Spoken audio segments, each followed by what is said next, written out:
ಸಂಪತ್ತಿನ ಅಧಿದೇವತೆಯಾಗಿರುವ ಮಹಾಲಕ್ಷ್ಮಿ ಸಮಸ್ತ ಜಗತ್ತಿನ ಕಲ್ಯಾಣಕ್ಕಾಗಿ ಅವತಾರ ಪಡೆದ ಜಗನ್ಮಾತೆ.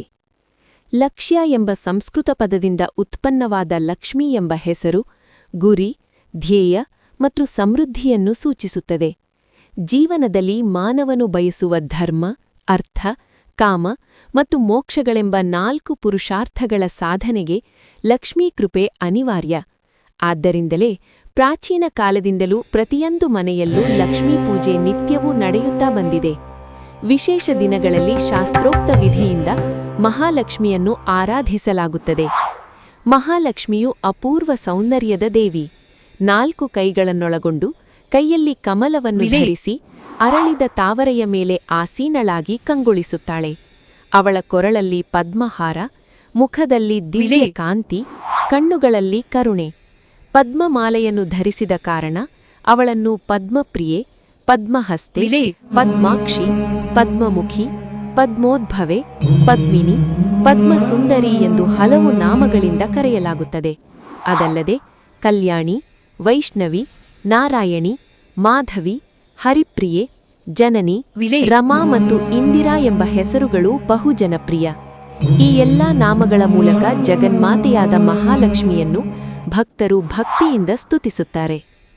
ವಿಷ್ಣು ಪುರಾಣದ ಪ್ರಕಾರ ಲಕ್ಷ್ಮೀದೇವಿ ಭೃಗು ಮಹರ್ಷಿ ಮತ್ತು ಖ್ಯಾತಿದೇವಿಯ ಪುತ್ರಿ. ಈ ದಂಪತಿಗಳಿಗೆ ಪುತ್ರರು ಇದ್ದರೂ ಖ್ಯಾತಿಗೆ ಹೆಣ್ಣು ಮಗು ಬೇಕೆಂಬ ಆಸೆ ಹುಟ್ಟಿತು. ಪತಿಯ ಅನುಮತಿ ಪಡೆದು ದೇವಿಯನ್ನು ಕುರಿತು ತಪಸ್ಸು ಮಾಡಿದಾಗ ಜಗನ್ಮಾತೆ ಆ ತಪಸ್ಸಿಗೆ ಮೆಚ್ಚಿ ಪುತ್ರಿಯಾಗಿ ಅವತರಿಸಿದಳು.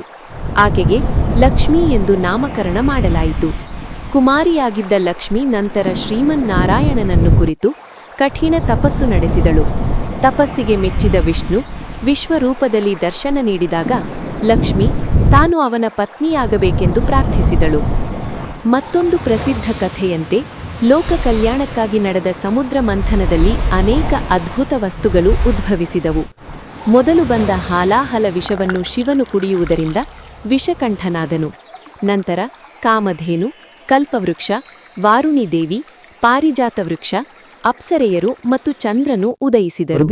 ಅನಂತರ ಅಮೃತ ಕಲಶವನ್ನು ಹಿಡಿದು ಧನ್ವಂತರಿಯು ಪ್ರತ್ಯಕ್ಷನಾದನು.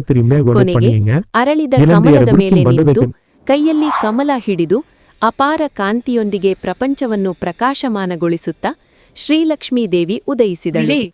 ಶ್ರೀಲಕ್ಷ್ಮೀದೇವಿಯನ್ನು ಕಂಡು ಮಹರ್ಷಿಗಳು ಆನಂದಭರಿತರಾಗಿ ಶ್ರೀ ಸೂಕ್ತದಿಂದ ಆಕೆಯನ್ನು ಸ್ತುತಿಸಿದರು. ಗಂಧರ್ವರು ಗಾನ ಮಾಡಿದರು, ಅಪ್ಸರೆಯರು ನೃತ್ಯವಾಡಿದರು. ಗಂಗೆಯೂ ಸೇರಿದಂತೆ ಪುಣ್ಯ ನದಿಗಳು ಅಭಿಷೇಕಕ್ಕೆ ನೀರನ್ನು ತಂದವು. ಶ್ವೇತ ದಿಗ್ಗಜರು ಸುವರ್ಣ ಕುಂಭಗಳಿಂದ ಅಭಿಷೇಕ ಮಾಡಿದರು. ಶ್ವೇತವಸ್ತ್ರಧಾರಿಣಿಯಾಗಿ ಸರ್ವಾಲಂಕೃತಲಾಗಿ ಕಂಗೊಳಿಸಿದ ಮಹಾಲಕ್ಷ್ಮಿ ಕ್ಷೀರಸಾಗರನಾಥನಾದ ಶ್ರೀಹರಿಯ ಬಳಿಗೆ ತೆರಳಿ ಅವನ ವಕ್ಷಸ್ಥಳದಲ್ಲಿ ನೆಲೆಸಿದಳು. ಅದೇ ಸಂದರ್ಭದಲ್ಲಿ ಲಕ್ಷ್ಮೀದೇವಿಯ ಕೃಪೆಯಿಂದ ವಂಚಿತರಾದ ರಾಕ್ಷಸರು ಅಮೃತ ಕಲಶವನ್ನು ಕಸಿದುಕೊಂಡರು. ಆಗ ವಿಷ್ಣು ಮೋಹಿನಿ ರೂಪ ಧರಿಸಿ ದೇವತೆಗಳಿಗೆ ಅಮೃತವನ್ನು ನೀಡಿದನು. ಅಮೃತ ಪಾನದಿಂದ ಶಕ್ತಿವಂತರಾದ ದೇವತೆಗಳು ರಾಕ್ಷಸರನ್ನು ಸೋಲಿಸಿ ಸ್ವರ್ಗವನ್ನು ಮರಳಿ ಪಡೆದುಕೊಂಡರು. ಇಂದ್ರಾದಿ ದೇವತೆಗಳೊಂದಿಗೆ ವೇದ ಮಂತ್ರಗಳಿಂದ ಆಕೆಯನ್ನು ಸ್ತುತಿಸಿದರು. ಈ ರೀತಿಯಾಗಿ ಮಹಾಲಕ್ಷ್ಮಿಯ ಕೃಪೆಯಿಂದ ತ್ರಿಲೋಕವು ಸಮೃದ್ಧಿಯಿಂದ ಕಂಗೊಳಿಸಿತು.